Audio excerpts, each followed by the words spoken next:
नमस्कार। आज बहुत बड़ा दिन है। बाबरी केस से जुड़े हुए जो भी आरोपी हैं, 32 आरोपी बताए जा रहे हैं, जिनके खिलाफ तकरीबन 2500 पन्नों की चार्जशीट दाखिल की गई है कोर्ट में। और जानकर आपको हैरानी होगी कि तकरीबन 351 गवाह हैं इस मामले में, जिसमें तमाम बड़े नाम हैं। लाल कृष्ण आडवाणी सरीखे नाम है इसमें, जिनकी उम्र 92 साल हो गई है। मुरली मनोहर जोशी सरीखे नाम है। उमा भारती, कल्याण सिंह, ये वो बड़े नेता हैं जिन पर आरोप है कि बाबरी विध्वंस के वक्त ये नेता वहां मौजूद थे और भीड़ को उकसा रहे थे। 2003 में, दरअसल 2003 में पहली बार चार्जशीट दाखिल की गई थी सीबीआई की तरफ से, सीबीआई कोर्ट में, जिसमें इन्हें आरोपी बनाया गया था। लेकिन तब जब चार्जशीट दाखिल की गई थी तो 120 इनके खिलाफ साजिश वाली धारा जो होती है उसे जोड़ा नहीं जा सकता था। उसके बाद 2007 में पहली बार इस पूरे मामले में गवाही शुरू हुई और अब इस पूरे मामले में सुनवाई होनी है।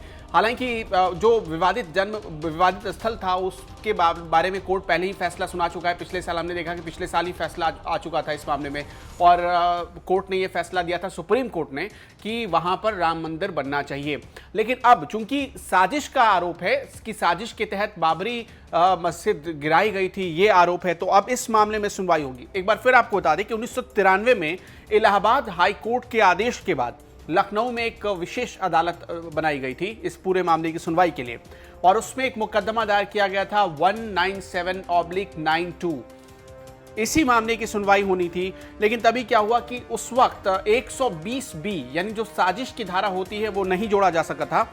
मूल एफआईआर में ये धारा नहीं जोड़ी जा सकी थी, जिसके बाद फिर से नए सिरे से इस मामले में सुनवाई शुरू हुई थी।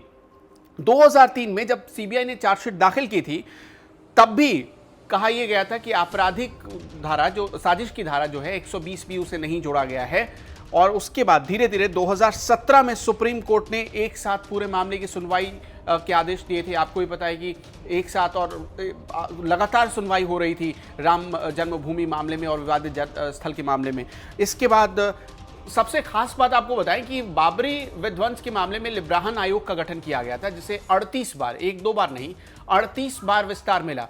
लेकिन 38 बार विस्तार मिलने के बाद भी तकरीबन सालों की 14 सालों तक, 17 सालों तक ये जांच करती रही लिब्राहन आयोग। लेकिन उस जांच रिपोर्ट में जो कुछ भी है वो इसमें शामिल नहीं किया गया, यानी उस मामले पर कोई सुनवाई नहीं होगी। लिब्राहन आयोग की जो तमाम रिपोर्ट दी गई थी, जिसमें जिन लोगों को आरोपी बताया गया था, उस रिपोर्ट को बिल्कुल भी आधार नहीं माना गया है कोर्ट में। ये सबसे बड़ी बात है।